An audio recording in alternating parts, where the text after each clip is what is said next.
Hello, everyone, and welcome to episode 125 of DN Discussions, the podcast for players and teams alike, where we cover a wide variety of topics to help you with your games. I'm your host, Ryan Reeder, and with me, as always, is my good buddy, Ben Bumhofer. Happy holidays and season's greetings, Ben.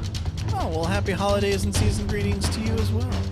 You know, it's that time of year where you take a moment and you reflect back on, the entire year pretty much. And I got to say, I think that here at DN Discussions, we've had a pretty good one. I agree. It's been really good. We've talked about a lot of fun stuff. We've had a few really fun guests.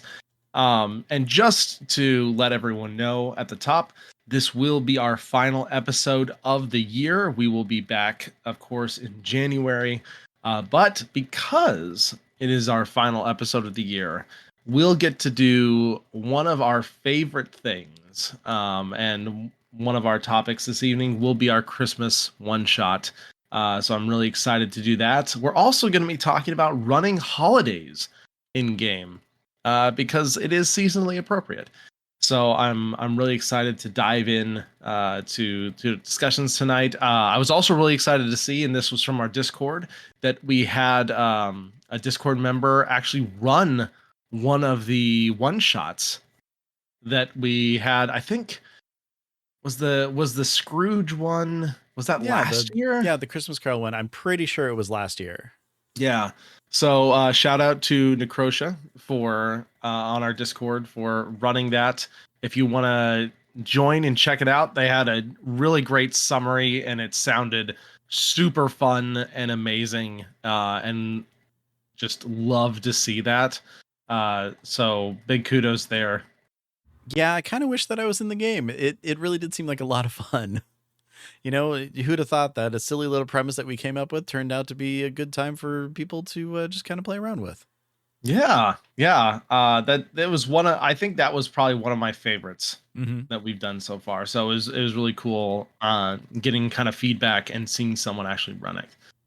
But yeah, let's jump into our topics for this episode. The first, which was also a great idea from our Discord, was about running holidays in game. And I think this is a really great topic because we want to make our worlds feel more alive. We want to make our worlds more immersive and more interesting. Holidays are a great way to do that. If you have a homebrew world, or even if you're running a module and you're looking for a good place to start, or you're kind of keeping the time in season with real time, or even if you have your own stuff, a great way to start, or the easiest way to start, is basically just port in the real world. So, you know, your Christmas, your Thanksgiving, your, I don't know, Earth Day. There's a bunch of very real world holidays that are easy to draw parallels to. And then from those, you can put your own unique spin on them based on your world. But if you're looking for something easy, that is a very easy place to start, just pulling in real world holidays and then kind of adding your own unique twist to them from your world. Yeah. And, aside from that, like seasonal is always the easiest way to go to because, seasons mark a lot of different things like time passage, changing of lifestyles, really, going just from like summer to fall, the temperature drops to change. You have harvests going on, like a harvest festival is like just a slam dunk in pretty much any community where there's any sort of like farming involved. 100%. I've run many myself. Yeah, winter, assuming your world is on some sort of globe type thing, you can have, shorter days. You can mark, the shortest day of the year or the longest day of the year. Things kind of fitting in with that. There could be holidays based on lunar cycles. My world has 3 moons, so that's fun to figure out. All of a sudden it's like, oh, they're all full this night. It happens once every 4 years or something. You can always just throw something into the mix that happens, kind of seasonally or something along those lines, just based off of, just kind of random worlds, things that happen. If you want to have, just like say an eclipse day or something like that. In fact, that's how my homebrew campaign completely started off with there was an eclipse and there was a big celebration for it. And it was the one shot and then it grew into something more. So my game started with a celebration and a holiday. So I get it. Um, and then, on top of that too, you can start kind of, bringing in some lore or different things along with that. You can focus on, specific gods of a certain region or a city, or even, the temple that's, your cleric or paladin are from. Have them kind of talk about it, or bring something into that. Like a day of tribute or something along those lines. You can always celebrate a historic event, like the winning of a war, or the day that a regime changed, or something along those I lines. mean, like if you want to pull in from Arcane Founders Day, the Yeah. day a city or a town was actually founded. That's a really fun one. Mm-hmm. Um, Yep, throwing a tricentennial in there or something as well. Just anything that you can celebrate. I mean, heck, it could be the oldest citizen of the town's birthday and they're having a major huge celebration, like anything that you can celebrate is something that you can just throw into D&D, have some fun with it, and really play around. yeah, and holidays are actually a really good time for downtime. Mm-hmm. And I say downtime not as the we're gonna like take a few weeks or something, tell me what you did. I say downtime in the maybe at the beginning or close of an arc, right? Or it's we just had a lot of combat, or we just had a lot of traveling and stuff, and you want to shake things up a bit and give the players a chance to relax or not have it be high stress or high pressure or just very actiony. um Festivals, holidays are great things to run for a slightly slower, change of pace type thing. In my own world, I do harvest festivals in the fall, and I do like planting festivals in the spring. And if the players happen to be in a town or a city or something at that point, I have run this multiple times, just festivals.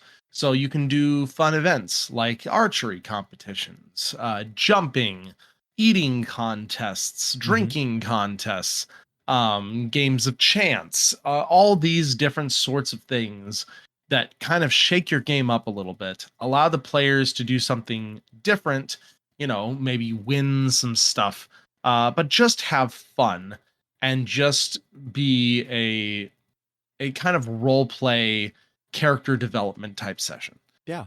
where you can just do sorts of fun stuff like that. So that the holidays are just a great excuse to do those types of things. Yeah, and I mean, even the carnival games and stuff, or the things that they win, they don't even have to be anything like in game. We're not talking about like, oh well, is 20 gold too much or something, or should I give them a new +1 sword? No, at the last like festival, holiday celebration that we had, my players won like owl bear plushies, because why not? It's a cute little plushie of an owlbear. Fun. Just from like, random carnival games and things like that. I think I had a pie eating contest at mine. Drinking contests are always really good too. Give some ale in there, and you can also have like a fighter's pit or something. Give them the person who loves combat. That's what they want to do like all the time. Give them something so that they can kind of go in and show off their abilities without really having to worry about like being dead, which is always fun. And maybe change the rules, or say only fighters this way, this is a magical duel, or this is only like bare knuckle brawling, or something along those lines. Kind of mix it up, give them something to do, especially someone who has like I don't know, like a improvised weapon or like a brawling feat or something, because that'll give them something to really lean in on a choice that they made that they might not be able to really get in and play around with. Like you said, games of chance, gambling, things like that. I mean, there are a slew of just, side games and stuff that you can find online. Just, do a Google search and you can find like just, really simple games or, Yeah, especially simple dice games, oh so yeah, that players can use what they already have. exactly. Or make something up on your own. You know what? No one says that you can't make up a game, and it doesn't have to be like super complex or anything. Just, you know, um, gosh, on a Critical Role, they have rollies. It's whoever rolls the highest D20. That's the game, but it's fun to play because they're betting on it and doing different things and stuff. There's versions of poker with the different types of dice and everything. I mean, there's a lot that you can do to celebrate, and on top of that too, it gives your players, like Ryan, you were saying, a chance to kind of unwind, to give them some fun downtime, because they can't always be running 100% going into adventuring and fighting all the time. And those downtimes really give the players a good chance to do some really good RP and have some fun with that. You can make random, characters for them to, have rivalries with, like at the pie eating contest. There's Jimmy the Chewer.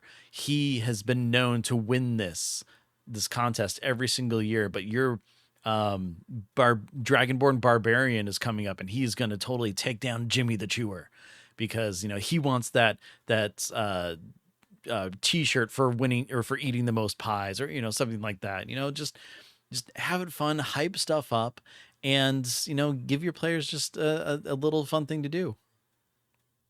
One of the things I really like to recommend to people, especially when they're doing homebrew campaigns, is you don't necessarily have to keep track of time specifically in hardcore. Mm-hmm. But I always like to recommend know the time of year that you're in right now and kind of keep rough track of the time.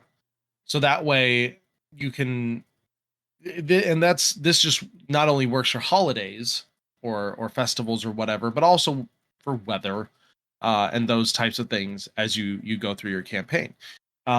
It's very easy, and there's nothing wrong with just stealing the real life 12 months of the year and the 30-31 month days or Mm-hmm. whatever, and just calling it Sunday through Saturday and that type of thing. Very, very easy to do.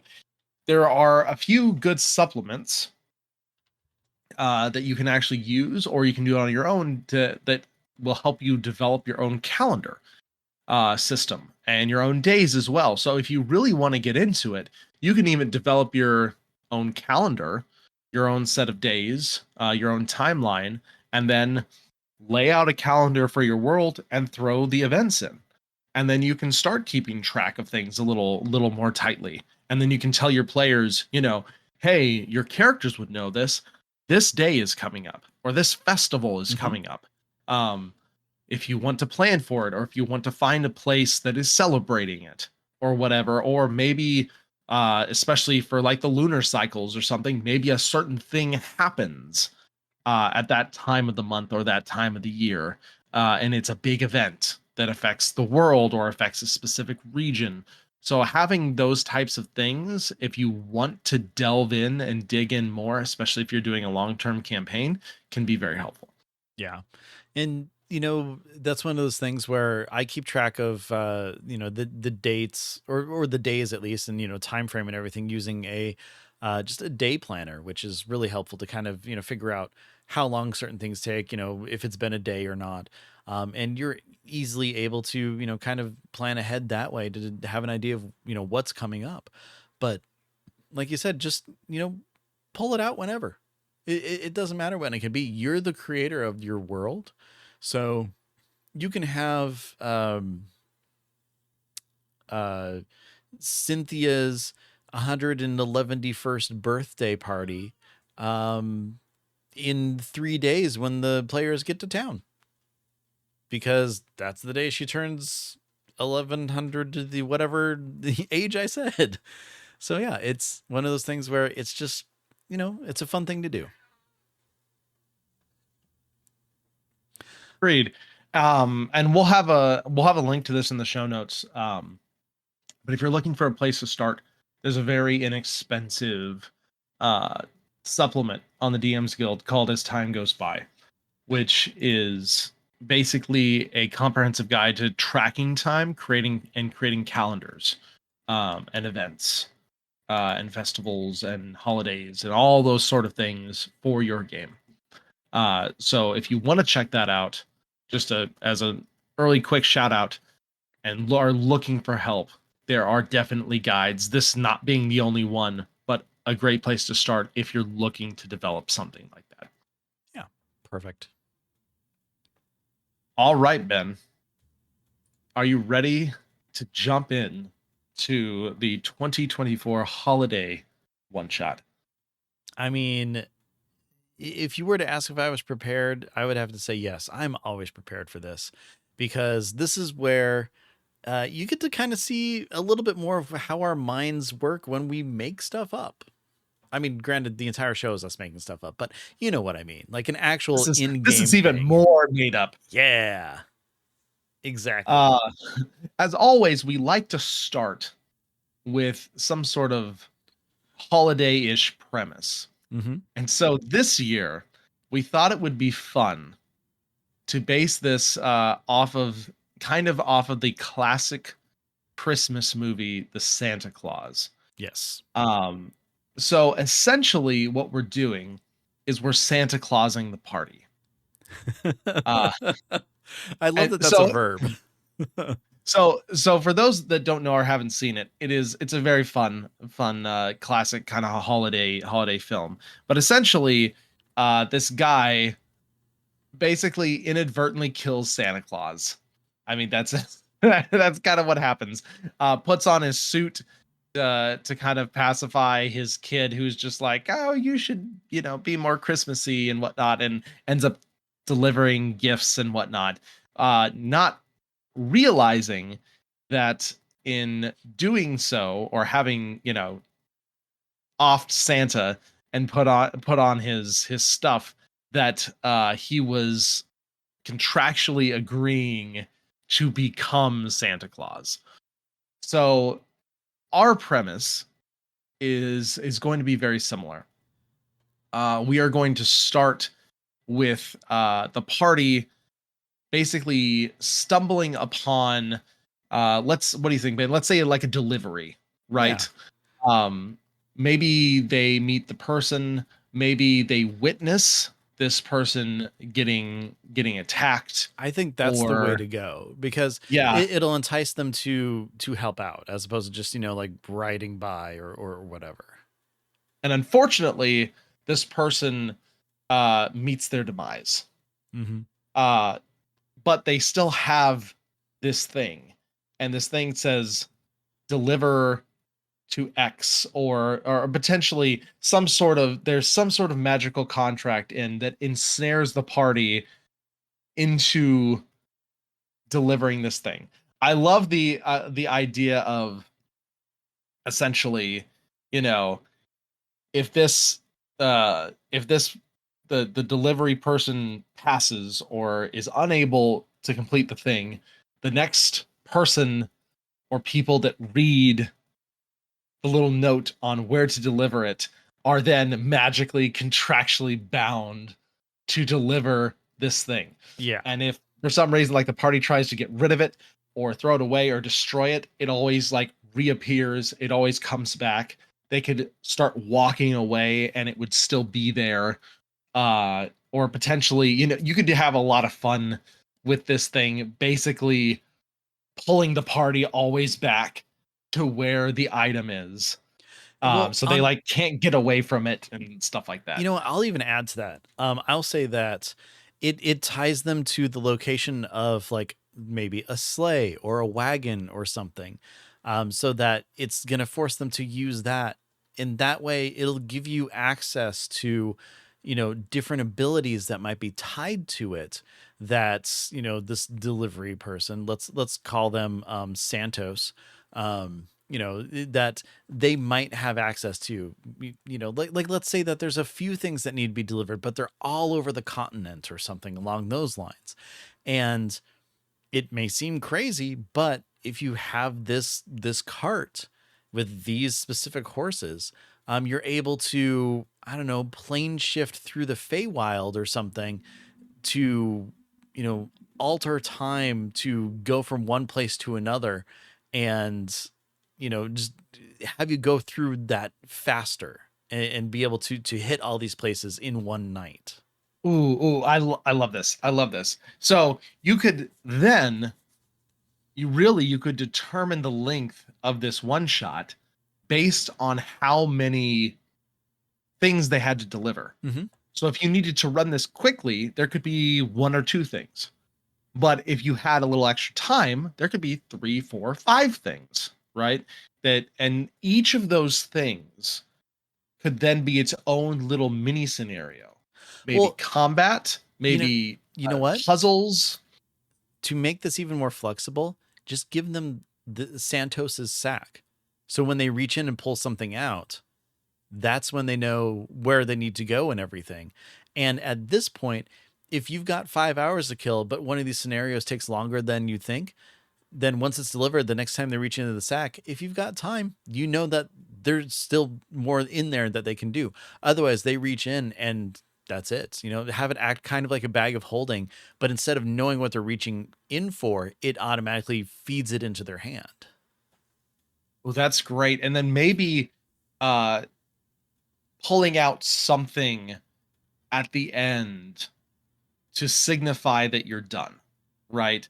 Pulling out some sort Something of for gift. them. Yeah, some Yeah. gift to them and just have like a call, like a thank you card or something like that. And then the wagon and horses depart for the year or Mm-hmm. whatever, or depart because they're no longer needed or their work has been complete. But a fun little thing for the party at the end is a really good idea. Yeah. In fact, have it so that when you pull that thing out, the bag turns inside out and just disappears in on itself. Mm. That The way, kind of yeah. no extra random bag hanging around. The Yeah, the wagon and horses or whatever, uh beast Elk. of burden you want. Yeah, elk could work. So we've got like the premise and how it's going to play out figured out. Now we need to kind of add in encounters and experiences that are going to be happening along the way. Like first and foremost, I think that if this is something that's say going through the Feywild, that one of the archfairies or archfey or whatever don't like this wagon coming through their territory. Maybe it bugs them every year. Yeah. It's just like one of those, oh no, it's this again. And every year they try and stop them somehow. Mm-hmm. Yeah. Whether it's trying to close the portal before they're able to get through it, or springing traps, or just something as simple as like covering the ground in molasses to slow things down or make it slippery. Heck, this could make for a great chase scene, Mm-hmm. right? There's a lot of stuff that you could do. And what could be really funny is if you have to repeat this little mini encounter every time you deliver another gift. Yeah, but then Because there may be add on things. top of it each Exactly. time. There may be things, there may be other cool things, a combat encounter or a puzzle or something afterwards, but this little mini trip through the Fae every time that you need to shift to a different location, uh, new stuff adds on, or there's an additional thing to overcome in addition to the things that were already there as you start learning Mm-hmm. or start encountering all these, like the molasses, or potentially like pits, uh like entanglements, all sorts of other things that will try to slow you down or break the wagon even. So maybe at some point you have to repair your wagon to be able to get through. So I think that could be a fun little interlude type thing between gifts. And then you as you run into this not like deadly Yeah, it's antagonist, it's not malevolent. It's just like just like irritated a and tricksy, like a Loki, Yeah. type thing, or a Jack Frost type thing. Uh, Something that an annoyance to slow you down. Yeah, and I wouldn't even have it like they want to steal the sack or the cart or anything like that. Like I think just a "you're through my territory, oh darn you kids," like something along those lines. I think is totally the way to kind of play with it, and especially if you're dealing with more creatures than just that, there's got to be you need to at least be open to the characters bribing them to like kind of turn on each other or something as a distraction to get out of the way. Um, you know, you could have them actually finding different things at each package drop off point that might help. Something like hidden, or once they deposit the thing or the package, a door will open, and then the thing that they would need to help them get through the previous trap might be there, or something along those lines, so that they are able to kind of soup up the cart and fortify it better against these things Ooh, I with like that. each one. Building up the cart, fortifying it, giving it new abilities potentially as you go through. Yeah. I really like that a lot. And then as far as the deliveries go, right? The items aren't like, we don't need to necessarily think of very specific things, right? But just No, in it's general, in it's wrapped up in a package. You don't need to know anything. yeah, you don't even necessarily need to know anything.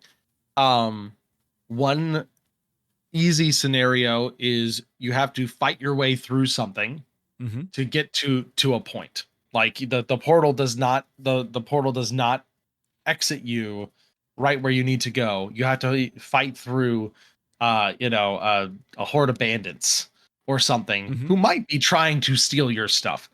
Uh but or but one of them has the heart of gold, and that's why you're trying to deliver it to them. yeah, or I mean, they could be blocking a bridge. They could own a bridge or something, and there's this nice little family on the other side that you have to get to, but you have to get through these evil elemental rock monsters or trolls or something like that to get to, right? Hmm. Um, you could have a puzzle type scenario where you have to figure out how to get to this location on the top of a hill. Maybe there's a bunch of waterfalls coming down, or it's very very inaccessible. Like there's Hmm. no place to pop out right next to it, so you have to figure out the whole thing is not combat. It's just figuring out how the heck do we get up there, and let the players be creative Yeah. and Or do that. on top of that, maybe the location is inside a closed off wall. You got to figure out how to actually traverse the wall to be able to deliver it, or lockpick, or find a secret passage or something along those lines. Just puzzle it out. Or again, maybe when you drop it off, there's magically some sort of keystone or map showing you where the next stop is, that will kind of give clues as to how to enter into this place, whether it's like maybe some sort of dungeon, or heck, just trying to get down someone's chimney because their house is locked up against they're paranoid of werewolves or something. I don't know. Yeah, yeah. Kind breaking and entering. Yeah, exactly. uh but I mean, especially you want to play into the Santa Claus angle a little more. You could have a stealth mission Hmm. where you have to navigate through things without maybe waking creatures up that might otherwise attack you, to get to a certain spot. Kind of a little mini maze type thing, or a little stealth expedition.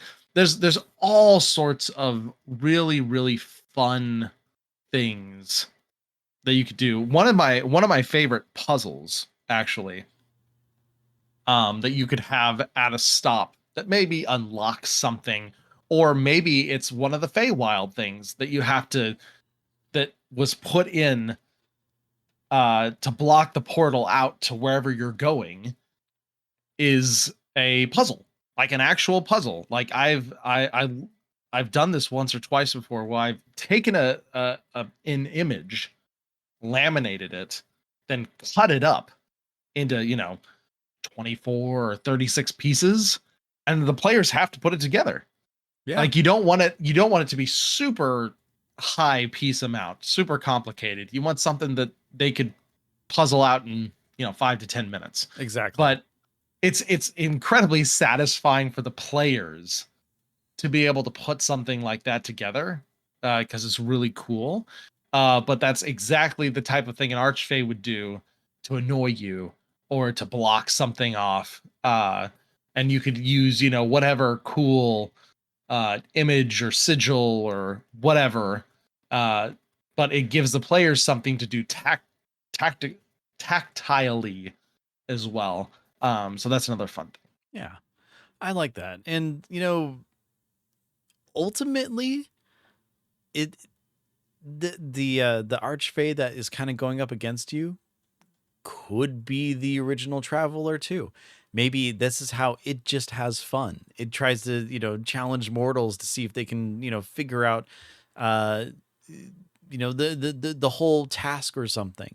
Um Ooh, I like that. I like that a lot. Like they don't actually die. yeah, yeah.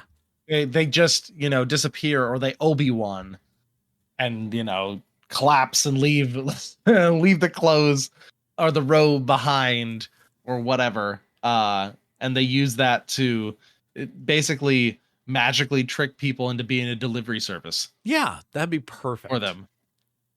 I'd That's like super fun. And then that. because then at the end, because it'd be fun as an antagonist to kind of, even if you don't like directly fight them or whatever, show them or have them be that malevolent force that there Mhm. is kind of like taunting them or just kind of goading them as they're trying to repair their wagon or to do the thing or something.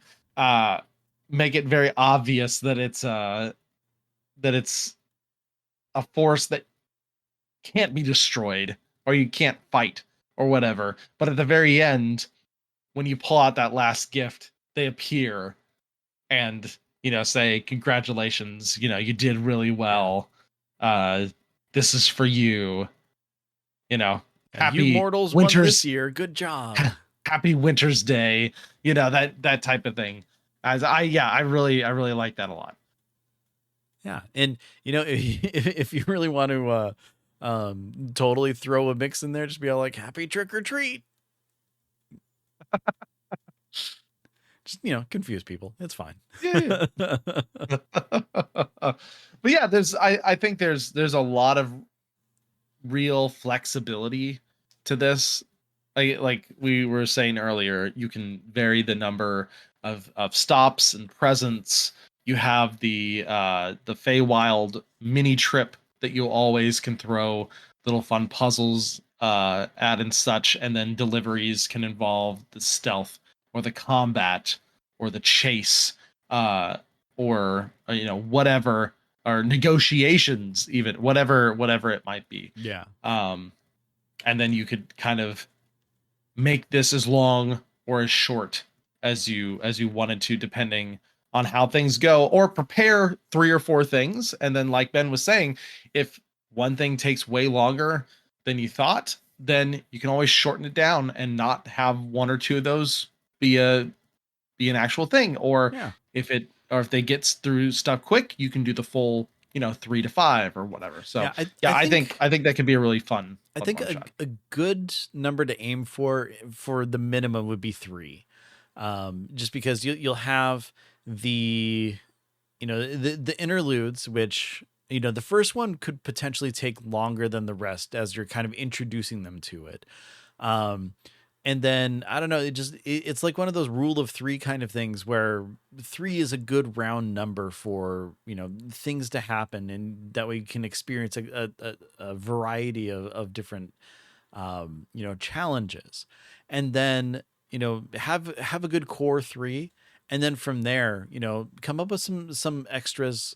And depending on how it goes, or if the group likes a certain kind of thing, then you can kind of repeat and do something similar at the next stop, because you've had, again, a small kind of mini encounter prepared for. If it turns out that they really didn't like the puzzle kind, it's like, okay, great. We're not going to worry about doing those anymore. Just give them a small variety, like a little taste. And honestly, it's a good way to kind of bring someone into what D&D could be just by giving them that, like little bite-sized bits of everything that you come up with. Yeah, it could very easily be a great like introduction Mm-hmm. type thing. I would recommend something like this, especially with it potentially being like newer player friendly. Run it maybe like levels 3 to 5. Yeah. Somewhere in that range would be very good. Let them have a few tools, but not so many tools. Yeah. Um The tool and in this is going to be the wagon. yeah, yeah, you just augment the wagon and have it that be that the driver of things more than super powerful spells Mm-hmm. and Exactly. such. But 3 to 5 gives you enough fun, interesting things, especially if you don't get a long rest during Yeah. the one shot and just have short rests or whatever. That still gives them a decent amount of resources and tools to be able to do something. And potentially it's very easy within this system to have one of the rewards be restoration at some point. If you're like, oh no, they've burned through everything, we're only halfway through, Mm-hmm. this is not going to be fun because all they got is cantrips and their Yeah. swords and shields The left. the hot chocolate dispenser in the wagon kicks in after the next drop off, and then it just fully restores them. They get the effects of a long rest. Yeah, that's another great like wagon upgrade type thing that it could be a nice little one and done Yeah. type thing. Oh, you smell something sweet coming from the back of the wagon. Go in and there's exactly the right amount of cups, and this thing has popped out of the wall and it looks like it's dispensed a warm drink for you. And some cookies. And some, Yeah. You gotta have the cookies too. gotta have them at the same time. But yeah, I think this is solid, Ben. I Yeah. think this is there's a fun premise. There's a skeleton there that lots of skin could be put over. And it sounds like it would be a lot of fun to run Yeah. or play in. And last but not least, since we're already traversing through the Feywild, take them to any plane that they want to go to or that you want them to go to. If you want to go really kind of dark and creepy on this, you can take them to the Nine Hells and give a gift there. That'd be real weird. Wouldn't really fit the theme, but you know what?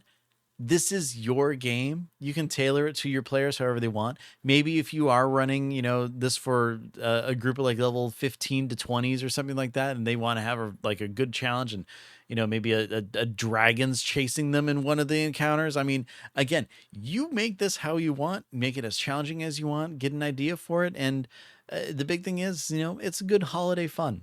I Yeah, wouldn't put a yeah, lose condition on this, but that's just how I would run this specific thing. yeah. No, I really like that idea though, because you've got the whole multiverse to work with. Hmm. So depending on what you want to do, you could really vary the locations and places a lot, and which would be very interesting and provide a lot of variety in a short period of time. So that's which is especially good for like replayability and Yeah. stuff. So yeah, I think that's a great idea. Yeah. In fact, if you really like this and your players love it, next year have the same thing happen and they'll know what's going to happen. They'll be like, oh, not this again. And then just at the same time, be super delighted that they're going to get to, deliver packages again. Yeah, and to most likely very different, completely different locations. Yeah. It could turn into the yearly challenge. Yeah, yeah. Well, I mean, uh I think that's super solid. If anyone runs it, please let us know how it goes. In fact, if any, we'd love to hear stories for any of the one shots, Hmm. the any of the holiday one shots from our last episode of the year. Uh, and again, we love to hear the story in Discord. So if you have your own story of that, I know there was one year that a group did a streamed little playthrough of that same adventure actually, with the Ebenezer in the house and such, and it was really fun to watch and see them make it their own. So we love to hear about those stories. So if you do something like that, please let us know. We always love to hear about it. Definitely. Um, okay, so just a few things left that we want to shout out. Real quick, if you are a VTT user and a D&D Beyond user, the D&D Beyond maps just got even more featureful. The monster stat block and hit point tracking is now in maps, which is incredibly handy. So definitely check that out if you use those maps. Um, Ben, you found, and this is just in the other tabletop RPG genre, but there is a Voltron role playing game that is Yeah. currently being kickstarted. Yes, and I'm not putting this in just because I backed it. I'm putting it in because I love Voltron. I grew up with it. So old school Voltron was great growing up, and then the DreamWorks Voltron Legendary Defender that was on Netflix, but now I think it's on Amazon. Anyways, absolutely love that show too. So yeah, it's role playing game. You get your five paladins together. You fly around in a lion. Does stuff, gives you some locations, kind of how to run the different things, run the lions. Each of them is varied, and the cool thing is that it actually has both versions of it. So they have Voltron, the Defender of the Universe, the original one from like the 80s, as well as the new DreamWorks one, and it's the same game mechanics, but like the settings and characters and everything are different based on which one you want. And pledge wise, you can do a pledge that is for one or the other. Like I think the lowest, like the PDF is like it's a $20 pledge, not that bad. Then of course you can get the actual books. You can have a pledge that has both of them. There's actually a board game that's going to be in there as well. So there's a lot of different stuff that you can do. And I did pledge it at the level so I can get the books and PDFs for both, just because again, big fan of those. And it looks like it's going to be just kind of an interesting kind of gameplay. And if anything, it'll give me ideas for if I want to run some sort of Voltron-y thing in my D&D game later on for Spelljammer. So who knows? Hey, yeah, I mean, a bunch of Spelljammer ships all combining Hmm. together to make one big ship Exactly. seems very likely. I mean, it's perfect Uh, for that. So yeah. yeah, of course. Also, if you like free stuff, Yeah. both D&D Beyond and Kobold Press are doing digital advent calendars, where they are giving away free stuff of their products. There's a lot of good stuff in the Kobold Press. There are several digital dice in D&D Beyond, as well as a lot of the most of the things so far in the D&D Beyond one have not been new per se, but they have been like time limited things that they've given away before that they're kind of giving back now. So if you don't have a lot of those, you'll get a lot more value out of the D&D Beyond one than someone who's just kind of been around for a while and been collecting these as they've come up. But there's a lot of really fun stuff. I know the Kobold Press one has uh, one of the classes, the full on classes from Deep Magic, which is super cool, as well as a lot of their smaller supplements. So Cold Press always makes really good stuff. Highly recommend. But we'll have links to both the D&D Beyond Advent Calendar and the Kobold Press one in the show notes at dndiscussions.com if you want to jump over to them and start collecting all the free digital goodies. hilarious. Good stuff. And with that, Ben, I think that makes another year of Dean Discussions It episodes. does. It definitely does. Like I said at the top of the show, it's been a good year. I've had a Yeah. lot of fun with this. Yeah. And we look forward to, we got lots of interesting stuff we're already thinking of talking about for next year. We have the new Monster Manual coming out next year as Yes. well that I'm very excited to see. Looking forward to hopeful lots of improvement on the monsters as well. And for people whose games have already been converted, hopefully more challenges as well. But as always, before we go, Ben, is there anything you want to talk about in your games that you've Yeah. been playing lately? I've had 2 sessions since our last episode, and a lot's happened. So first of all, I've got to talk about how awesome my group is because I mean they are absolutely amazing.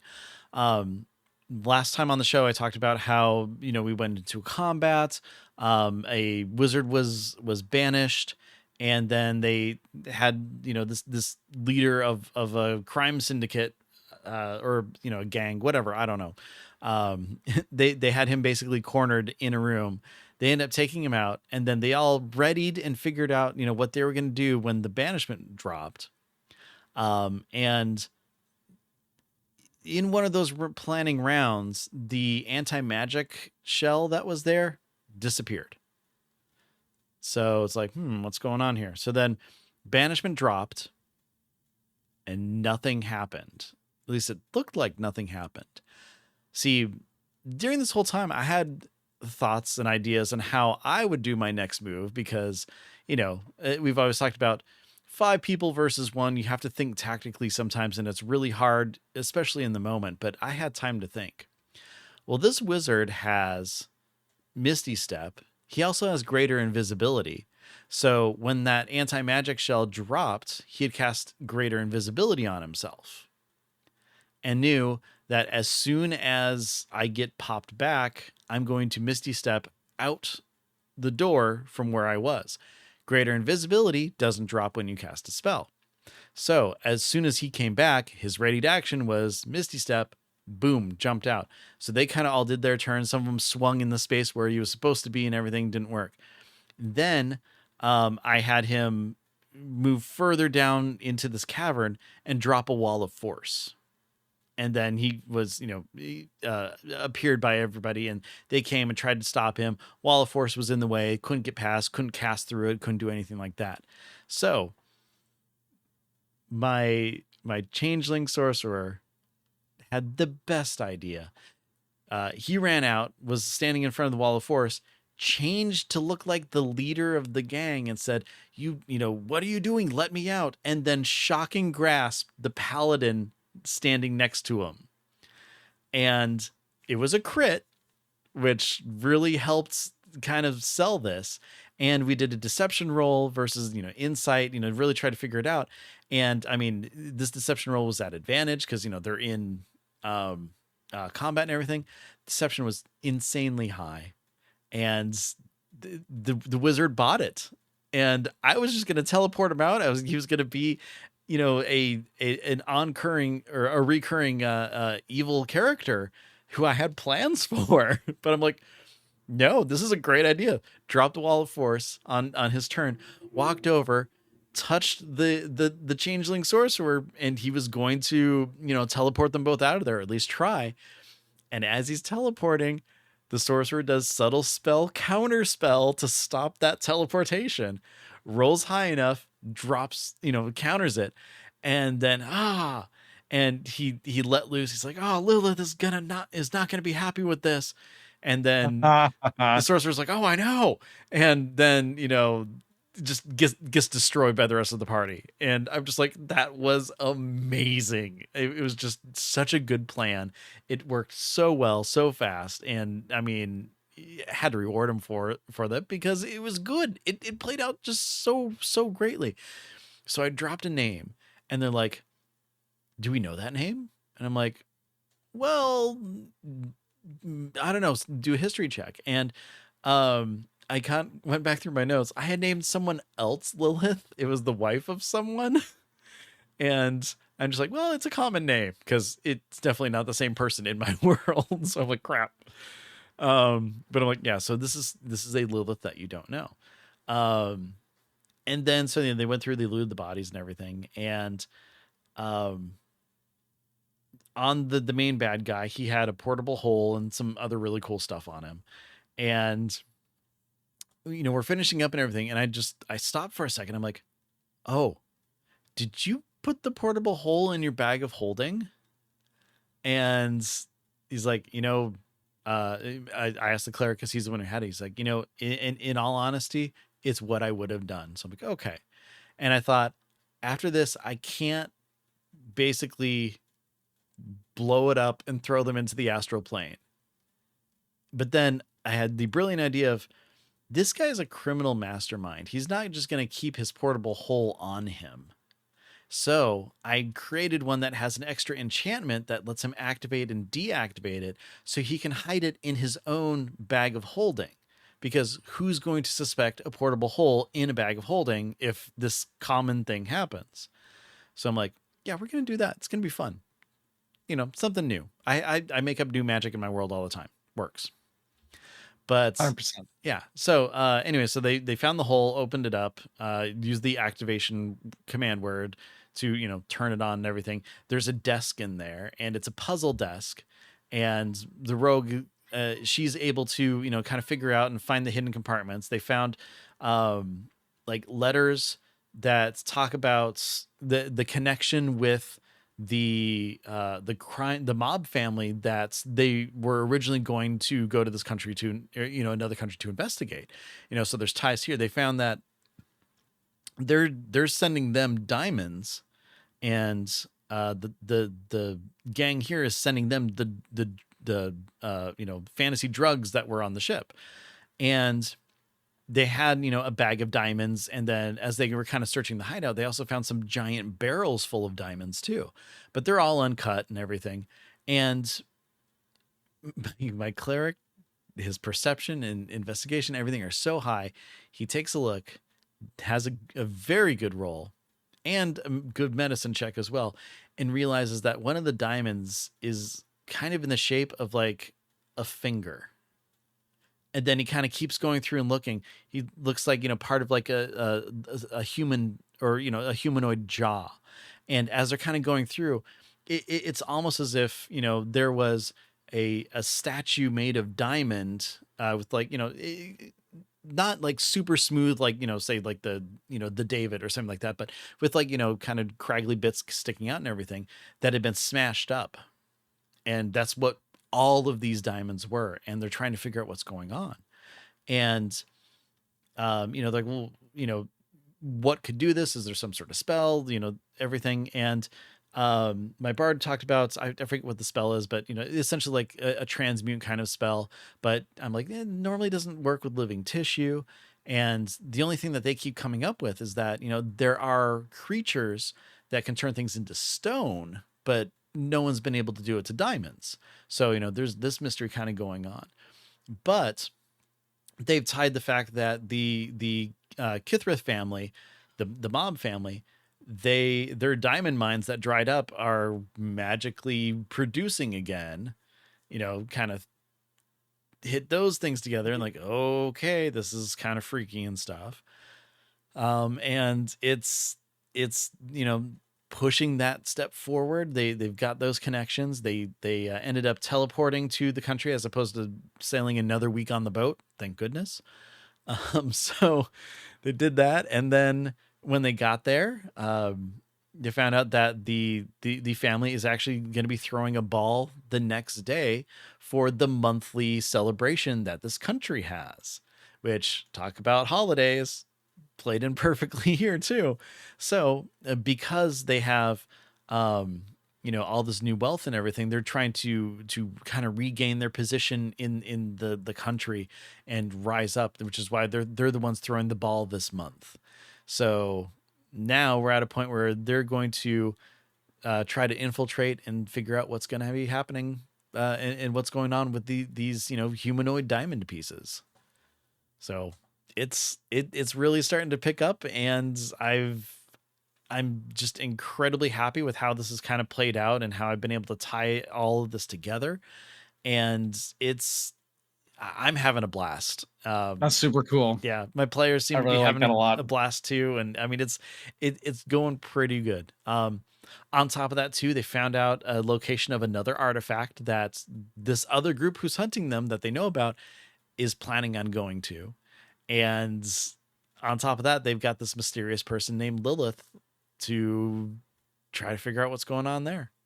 So yeah, there's a lot of moving pieces, and I'm spinning a lot of plates, but they're staying up, and it's working out real well. That's awesome. I really like that a lot. I'm excited to hear what the mystery ends up being. Oh, it's great. It's so great. I'm excited about it. So yeah, it's gonna be a lot of fun. So yeah, so that's the two sessions for me. We did our last session of the year just because this is really busy work time for me. So I've got to have some free time to myself to make sure that I can Understandable. provide a fun time for them. And then lastly, this upcoming weekend, we're actually going to be doing at Silver Dragon Games that I've talked about before. We signed up for a How the Lich Stole Christmas game. And Nevermore asked the GM. It's the same one who did the pirate game for us before. Anything that we need to know beforehand. She's like, yeah, go as Susian as you want. So I'm like, okay, we're going to do this. This is going to be my first time playing in a 2024 rules game.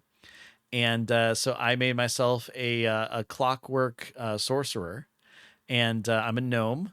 And the whole concept is that I tinker and fiddle and make like toys for the kids, and my name is just Tick Tock McClock.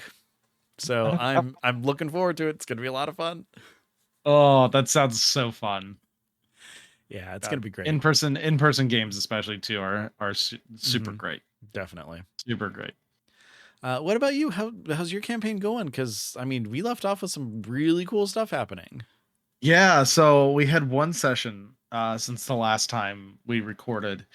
Um and we basically played out the rest of the evening. Everything's kind of coming to a head in this big parade that's going to be parading this artifact in and around the city and the district to kind of as the characters have kind of sussed out, kind of like a morale booster Mm-hmm. type thing.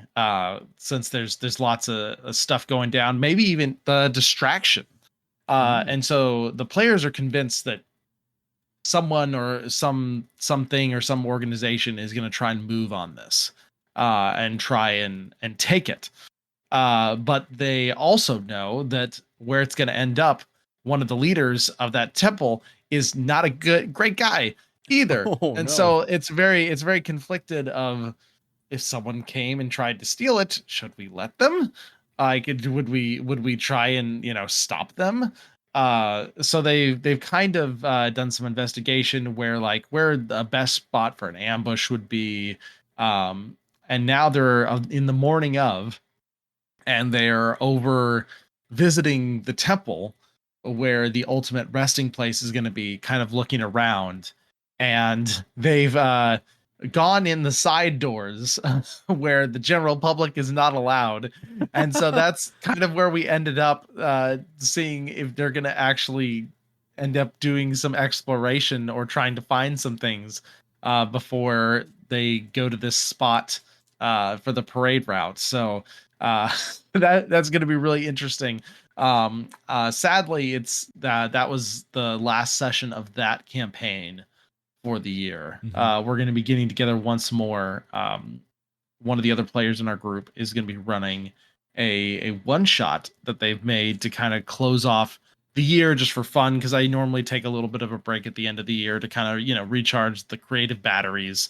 um Sadly, it's just slightly unfortunate timing, just because we're kind of coming up to the culmination of an arc and stuff like that, but it is what it is. But it's the one shot we're going to be running is kind of a 1940 Chicago Oh, fun.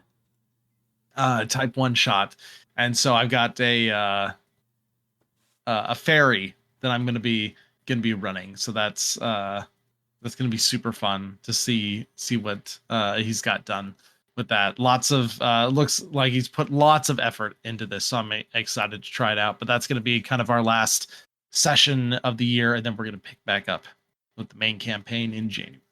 That's awesome. It sounds like you're going to have a lot of fun yourself. Yeah, it is fun to it is really fun to get to play every once in a while Yeah. as a player. I really like it. But with that, that is going to wrap up our last show of 2024. We are thankful for all of you, the listeners. Thank you for checking us out, for listening to Dean discussions. We would probably do this even if nobody listened.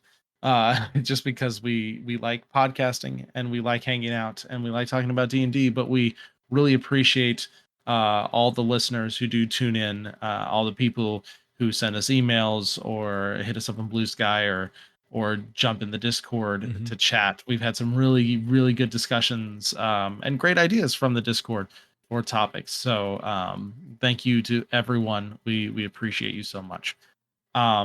Ben, why don't you tell everybody, if they are a listener and have not gotten in contact or social with the show yet, where we can be reached? You bet. If you're looking out, well, I mean, look out anyway, but if you're looking to reach us, you can always send us an email to dndiscussions@gmail.com. We love reading them, love hearing about what's going on in your games and all that fun stuff. But if you want to talk to us directly, a good way to do it is actually on our Discord. You can find a link to that on dndiscussions.com. The last bunch of episodes at this point have a link to the Discord. Come in, join us, join the discussion, find out what other people are talking about and about kind of what's going on in their games. It's a very fun, safe place to chat about D&D, so definitely check that out. If you want to follow us on Blue Sky, the show is at DN Discussions. If you're looking for Ryan, he is at TBKZord, and I am at Ben Bumhofer. And you can always reach out there too. We love hearing from you, just pretty much anywhere, really. That being said, if you want to hear me play some Dungeons and Dragons, you can check me out. I'm on +5 to hit. And you know what? I've been saying it for forever now. We're in the final throes of Rime of the Frost Maiden, but it's a pretty hefty chapter of the book, so we're doing a lot of stuff. So definitely check that out. We're having a lot of fun with that. And then, of course, last but not least, just one more time, make sure you check out dndiscussions.com. It's where you're going to find a link to everything that we talked about in our community posts, as well as all of our socials. So dndiscussions.com and pretty much everywhere that you can find your podcasts or, wherever you're listening right now. So with that, I'd just like to echo what Ryan said and say, thank you everybody for listening. It is a pleasure to, have us join you on your runs or drives to work or whatever you're doing. And we'd love to hear back from you. So again, join us on our Discord. With that, I hope you all have a good, happy, and safe end of the year. Remember, we love you guys. You're great. And until next time, roll high and be good to each other. Take care, and we'll see you next year.